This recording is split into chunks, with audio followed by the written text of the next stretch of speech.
दर्शकों, आज एकादशी का पर्व है और योग योगेश्वरी यति जी इस वक्त, जो कि महामंडलेश्वर हैं, पंच दशनाम जूना अखाड़ा की, उनकी शिष्या जो दिन रात निस्वार्थ भाव से माता जी की सेवा में लगी रहती है।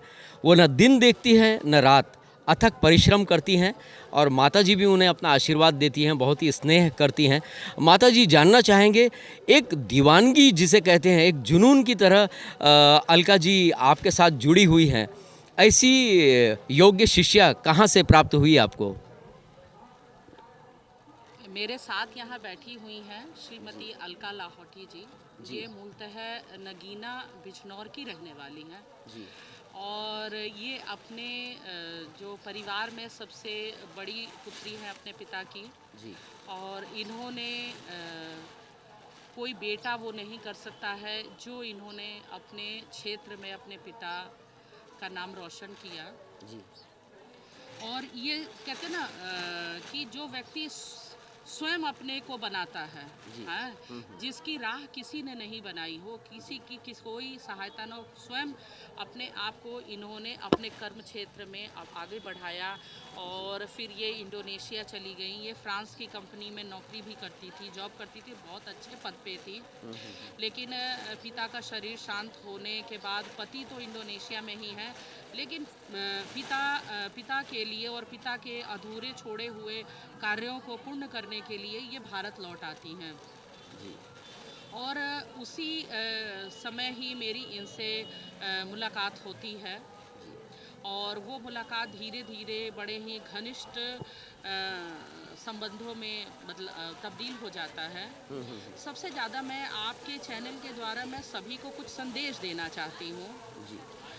2019 के कुंभ में अलका जी निरंतर शिविर लगाने से लेकर के पूरी पूर्णता तक हर पल मेरे साथ खड़ी रही और 2025 के भी कुंभ में वो शुरू से मेरे साथ खड़ी रही हैं।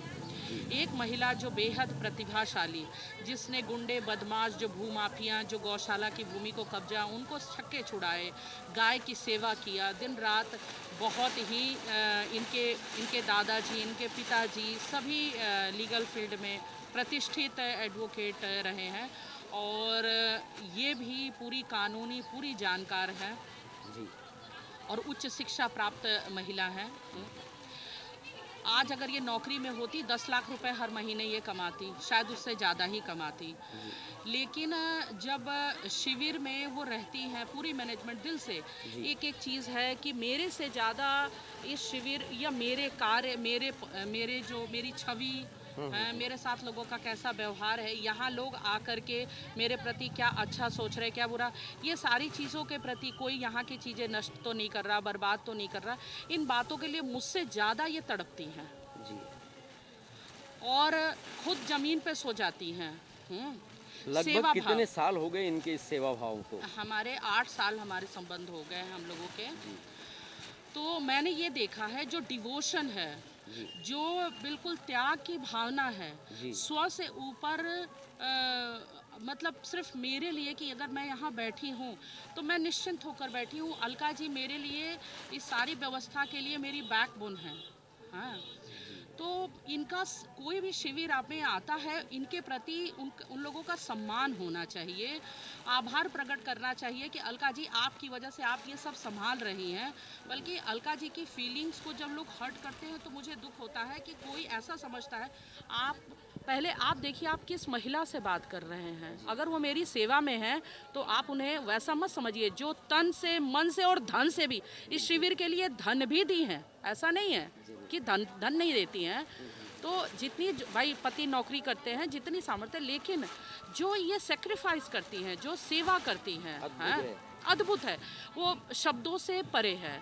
लेकिन मुझे पीड़ा तब होती है जब आप इन्हें लोग उस तरह से समझते। मैनेजमेंट है, जो मैनेजमेंट है, मैनेजमेंट के वालों के पूछ करके ही मैनेजमेंट के हिसाब से चलना चाहिए।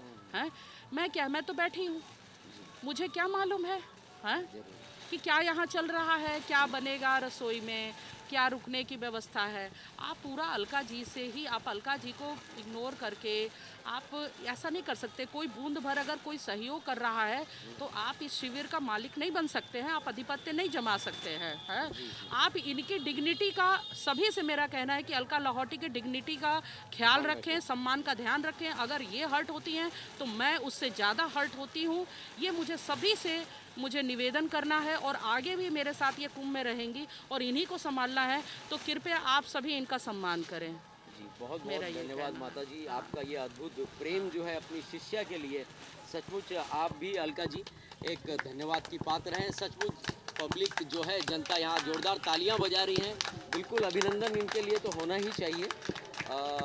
आप देख सकते हैं कि ये शिष्या हैं माता जी की, जो सब कुछ त्याग कर दिन रात लगी रहती हैं माता जी की सेवा में।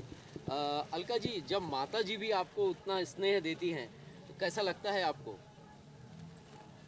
मैं क्या बताऊँ, शब्द में तो नहीं कह सकती मैं, लेकिन मुझे लगता है कोई पिछले जन्म का ये संस्कार है मेरे, संस्कार है। जो माँ से मुझे मिला है। और जो बॉन्डिंग है वो ऐसी है कि वो जैसे हर चीज़ से परे है वो। सचमुच बहुत ही भाग्यशाली हैं आप, जिन माता जी के दर्शन के लिए लोग एक छवि निहारने के लिए तरस जाते हैं। उनका आशीर्वाद और उनका स्नेह आपको मिल रहा है। बिल्कुल। पुण्य कर्म है आपके किसी जन्म के, जो इस हाँ, बिल्कुल, जन्म जी। में फलीभूत हुए जी, हैं। जी, चलिए, हमारी बहुत बहुत शुभकामनाएं, और हमारे चैनल की तरफ से आपको बहुत बहुत शुभकामनाएं। और माता जी, हमारे चैनल के दर्शकों के लिए आप क्या कहना चाहेंगी? सभी से मुझे यही कहना है कि जो इस कुंभ में नहीं आए हैं, महाकुंभ में, जी। वो भी आएँ। इस दिव्यता की, संगम की दिव्यता और महाकुंभ क्षेत्र की दिव्यता में डुबकी जरूर लगाएं, और समरसता का पूरा संदेश पूरी दुनिया को दें कि हम सब एक हैं। जी। और एकता का संदेश देने के लिए पूरे भारत से जैसे लोग आ रहे हैं, वैसे ही वो संदेश दे रहे हैं, और जो नहीं आए हैं वो भी पहुँचे। बहुत बहुत धन्यवाद। नमस्कार, प्रणाम, जय हिंद, जय भारत।